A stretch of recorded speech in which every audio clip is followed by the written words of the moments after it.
kíkú léwe ò dandan, wá dàgbà wá darúgbó dandan.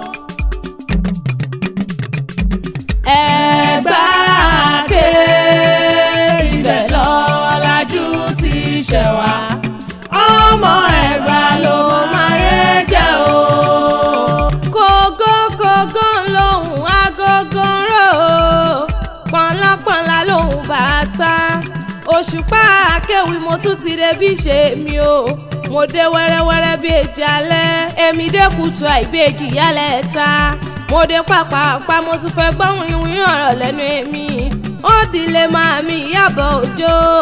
Mama Priscilla mo ní kó gbé lálẹ́ kó dìde, Mama Festus mẹ́bí wọ́n náà ní kí n ọmọ wọn ní tòkó lẹ́gbàá lákè o. Ó kú palẹ̀mọ́ ọjọ́bí rẹ̀ tó ń bọ̀ lọ́nà o. Adébọ́láyé nínú owó nínú ọlá, nínú àlàáfíà ọ̀rọ̀ tó pọ̀ rẹpẹtẹ.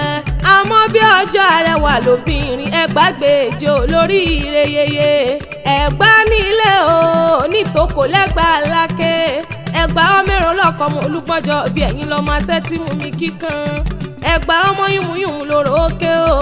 Ará ké máa jó gbẹrú ní máa jó gbẹ ẹ̀kọ́ tó rẹ́rú nísìnyí ẹ̀kọ́ kìí sì yàn. Ẹ̀gbá ló ní báyìí sí o, ẹ̀yin lẹ́ni bá wà lókè bẹ́ẹ̀ ń. Happy birthday in advance o, Mama Festus o, mọ ní fọdún èyí sópin. Orógbó ló ní ògbó, obì ló ní obì kú dànù, ẹ̀wà ló ní ọmọ wa kò sì mọ bẹ́ẹ̀. Tọ́ba wọn níta ló ń kọrin èwì sétí gbọ́ rẹ̀.